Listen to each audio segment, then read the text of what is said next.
Shouldn't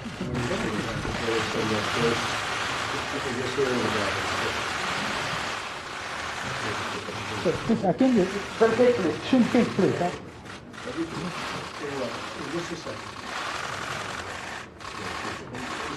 Похоже, нас не будет.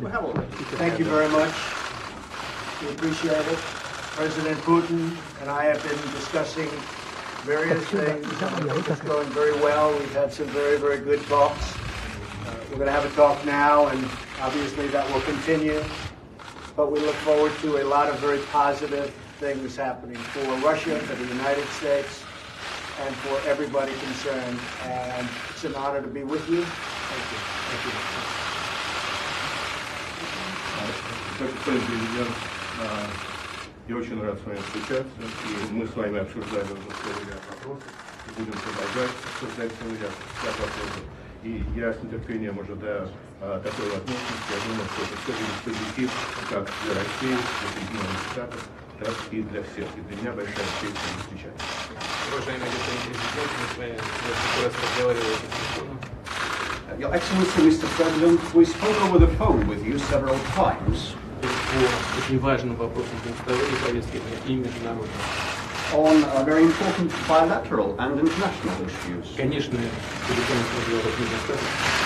Well, phone conversation is never enough, definitely. Если мы хотим решать вопросы позитивные двусторонней повестки дня, и наиболее важные, острые вопросы международной повестки, то, конечно, такие встречи лично необходимы. So if we want to have the positive developments in bilaterals and be able to resolve most acute international topics and issues, definitely we need personal meetings. Я очень рад с вами познакомиться, и надеюсь, что, как вы сказали, наша встреча несет позитивный результат. And I'm delighted to be able to meet you personally, Mr. President, and I hope, as you have said, our meeting will yield positive results and good news for us in US. Thank you. Thank you very much. Thank you.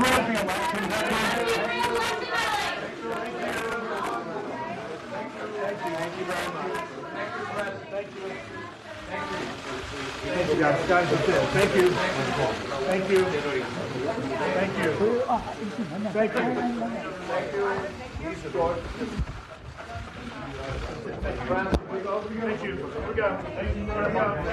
Thank you. Thank you. Thanks, everyone. And there you have it, 3 of the most highly anticipated minutes of a foreign policy meeting right there. President Trump meeting with Russian President Vladimir Putin for the very first time face-to-face since taking office. We're going to break down what could happen in that first meeting that they're going to have behind closed doors right now. Rick Klein, ABC's political director, joins me in Washington, D.C. Rick, it was brief but spectacular, about 3 minutes or so, a handshake, a few polite comments, and then off to the meeting. And a lack of eye contact. I don't know. Should we work on our scowl faces for this? I feel like we need to dissect it. It looked to me that President Trump was looking at President Putin. President Putin was not returning the gaze. I thought an interesting quote with President Trump saying it's an honor to be with you to President Putin. Not a lot of details, not a lot of meat on the bones, but man, is this an interesting relationship. And it feels like the kind of relationship that could define a presidency. We know what President Trump has said about Vladimir Putin in the past. We know how important Russia is to almost every aspect of the Trump agenda, both at home and abroad. And this meeting is an absolutely fascinating piece of theater to go along with it. So let's pick apart a little bit what we did here in those brief moments there. They're speaking off the cuff, but there's a lot of optimism there. There's some hope from both those leaders. President Trump saying, as you mentioned, he's honored to be there. He's looking forward to working together, to working out things that are good for both Americans and the Russians. President Putin saying that he's delighted to be there. They've talked on the phone before. He's looking forward to the conversations. What do we know about what is going to happen in this meeting that's coming up now? So intriguingly, the White House says that there is no agenda for the discussion that's about to take place. I find that hard to believe. I can't imagine going in that blind. I think it's more a recognition that President Trump is likely to go off script. From the Russian perspective, we know a more detailed agenda of what they're doing, and there's also a desire to return the relationship to quote-unquote normalcy from their point of view, away from the heat, away from the kind of zaniness of American media coverage of this. And from the White House perspective, they want this meeting, frankly, to be pretty boring, and so does President Putin.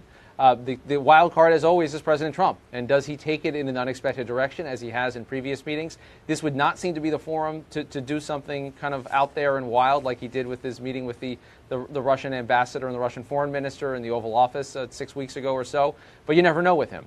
And the big question domestically is, does President Trump bring up the accusations of Russian meddling in the election? He sounded so skeptical just yesterday about the veracity of those allegations. It's hard to believe he brings it up, but it's also hard to believe he doesn't bring it up, given how much of a big political issue this is back home. There's a lot in what you just mentioned. Let's break down a little bit, but with a big picture take on this first. Look, people have talked about what this means for both countries, right? To the extent that these short meetings really, really matter in terms of how relationships are formed, how foreign policy is formed. This is kind of a win-win when you look at it for President Putin. If there are no concrete steps, no agreements coming out of this, he can say, well, you know, President Trump he's ineffective, I can't work with him, he's got too many domestic problems back home. If they do come out with some kind of concrete steps, Putin can still claim victory. He can say, hey, I normalized the relationship, it's back to business as usual with the U.S. So what about the U.S.? What is a win for President Trump? I think President Putin has already won. I think President Trump can spin a win if he looks strong in this meeting. Most importantly, though, is to get something out of the Russians. The issues that they're talking about are very big, and then they're even bigger. Because we talk about the meddling in the election and how important that is, cybersecurity and the potential for them to do it again in 2018 and 2020. Very real, very possible, very much on the table. You also realize that Russia holds the keys to Syria. We're against the United States' interests in Syria. Also has a tremendous influence on China, which is important for North Korea. So these big, hot issues right now, Russia has outsized importance. Given its relatively small size and relatively small economy these days, they hold the keys to so many of these issues. And then you get into the broader issues around international trade, around spying. There's so many areas where you need American and Russian cooperation. I think it's interesting to hear a little bit of optimism at the start of this relationship. Clearly, the relationship between the United States and Russia soured quite a bit under the Obama years for a variety of reasons. The Russians will blame Obama. Obama will blame the Russians in the attempts to meddle. Things got very tense very late in the Obama years. So they're starting in a new direction. But frankly, to my mind, the other thing that's interesting about that, Amna, most American politicians don't agree with Donald Trump. Most national politicians do not think Russia can be a productive ally in the major struggles of the day. And you've seen that pressure exerted in the United States Congress. And I think you see it exerted through diplomats, even some in the Trump administration, people serving this president who have a much different view of Russia. So how far President Trump plans to take that relationship in a different direction, he's going to have some limitations back home. You mentioned some of those big important topics they're going to be covering in there. Obviously the sanctions, Syria, Ukraine. We don't know if election hacking will come up or not. But tell me a little bit of what we know about how these two men prepared for today. Obviously, Putin has a reputation for being a meticulous preparer, right? He's known to engage in psychological warfare to some degree when he goes into these meetings. President Trump has admitted he really likes to kind of take things by instinct. And to be fair, during the election and campaign, that worked in his favor. Can it do so here, too? That's 100% right. I mean, as similar as these two men are, and I think of them as similar in terms of being powerful men who kind of foster a certain image in the public and understand the power of imagery in creating the image of them as leaders. They are much different behind the scenes. Putin is a very disciplined man. We know the famous stories of him manipulating other world leaders with body language. He once brought a dog to a meeting with Angela Merkel, the German chancellor, knowing that she was afraid of dogs, knowing that would kind of get in her head at the beginning of a meeting. President Trump is known as a guy who likes to wing it. He has done it through his business dealings. We were told he didn't go in with an agenda. He also didn't have a specific briefing book just for this meeting with Putin. The White House trying to downplay both the preparations and the expectations of this meeting. It's almost exactly the opposite on the Russian side. And Putin benefits from the perception of this and the fact that President Trump is so new at this. Putin has been doing this, remember, for 17, 18 years. It's 3 previous U.S. presidents that he's had meetings like this with, and they've gone very well and very poorly at times. They've been all over the map. And Putin knows that. And he is, in a lot of ways, at the height of his power, in part because of the way this American relationship has been perceived. As I said, because he benefited so much and won so much already before this meeting, it gives him more flexibility in this initial meeting with President Trump. Well, let's bring in our colleague Martha Raddatz, ABC's Chief Global Affairs Correspondent down in D.C. Martha, thanks for being here. You bet. This is a fraught relationship at best going into this meeting. What's the way forward? How do these two move forward when it comes to U.S.-Russian relations? Well, I think in this first meeting, and there's so much attention on this first meeting, and it's so important, but in many ways it really is just to establish a relationship, to establish how they do go forward. I'm sure they both want to talk tough. I'm sure they both want to get to their grievances. But it's also very important just how they get along. We saw that handshake. We saw the pat on the elbow. We saw that greeting. They both looked very relaxed. So that in body language only, I suppose that's a good start. It's a good start indeed. But let me ask you about who's in that room, because it's a small group. I don't know if that's usual or not, but tell me a little bit about who we know will be in this very important meeting and how that could affect the talks that actually happen behind closed doors. Well, Secretary of State Tillerson is in that meeting, and Lavrov is in that meeting, the foreign minister.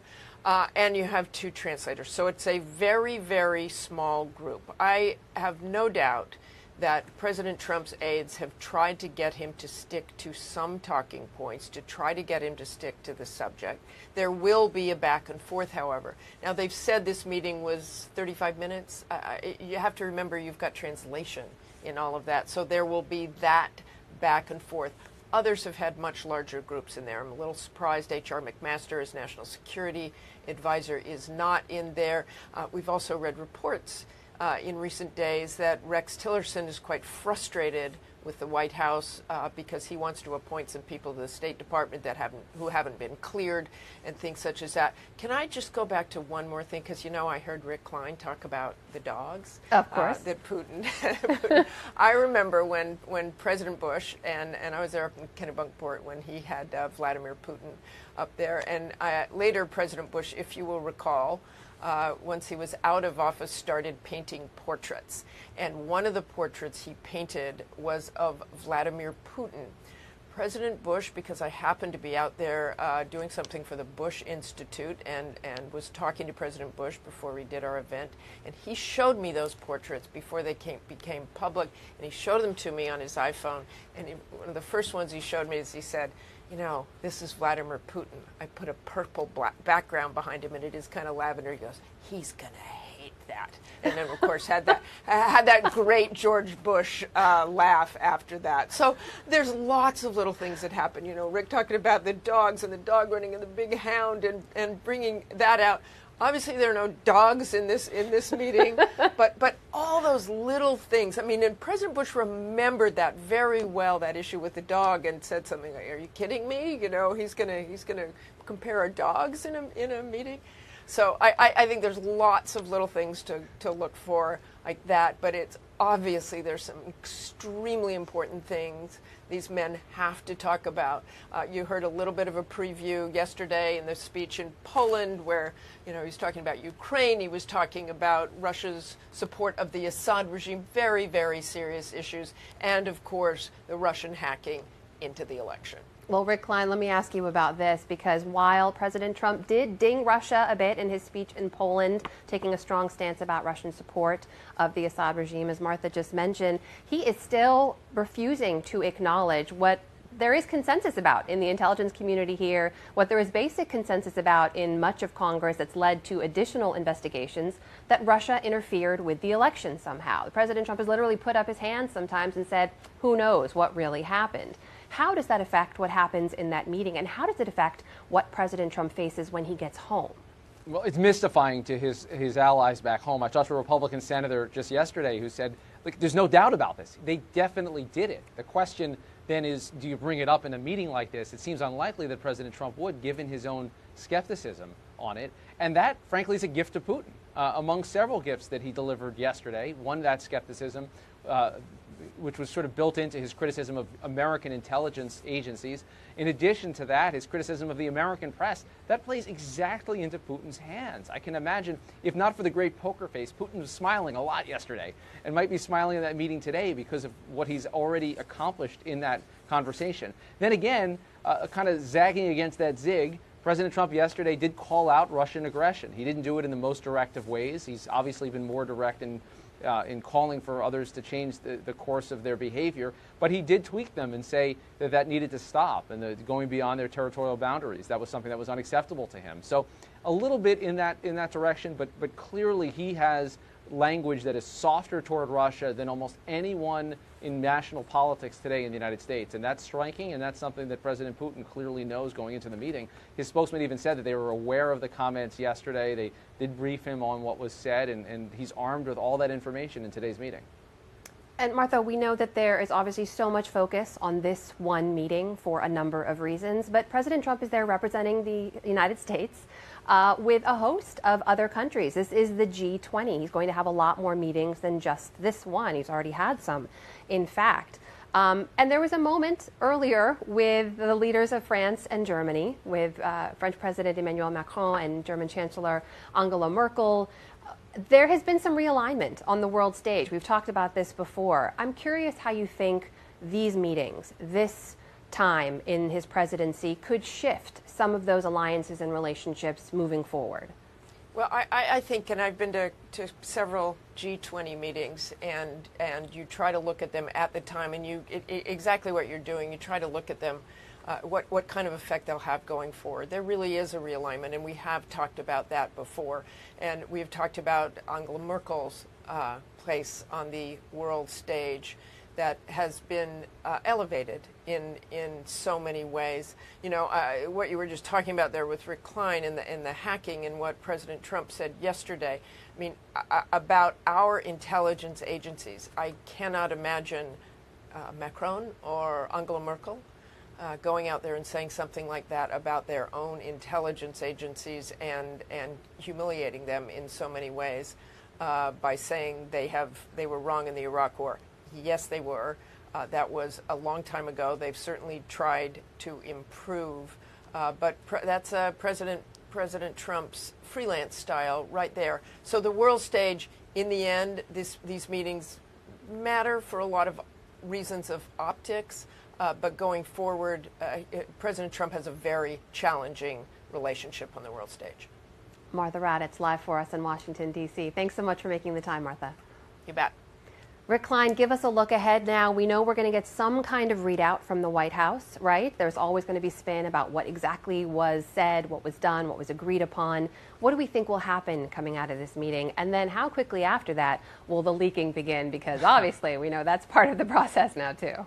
You have to expect this to come in waves now. And so there's going to be an official readout, probably a written statement that explains the issues in very boring prose that were discussed in this meeting. The Russians will do their own version of it, and there's going to be an official account that's going to happen with various American officials from the press office, from the Secretary of State's office, that are all going to come out and talk about the great accomplishments. And then, what comes out in the next wave about what's actually discussed and what wasn't discussed would be a big deal. And it's almost like you can go down the checklist and think about the issues that you know will come up. North Korea, Syria, of course those come up. Ukraine, most likely. Election meddling, not so sure. And a lot of criticism is going to be aimed at that. And Martha's right. This is about establishing a relationship over a long period of time. But the optics here are critical because of the things that have been said between these two leaders, because of how much Russia is a linchpin to so many things that President Trump hopes to accomplish both at home and abroad.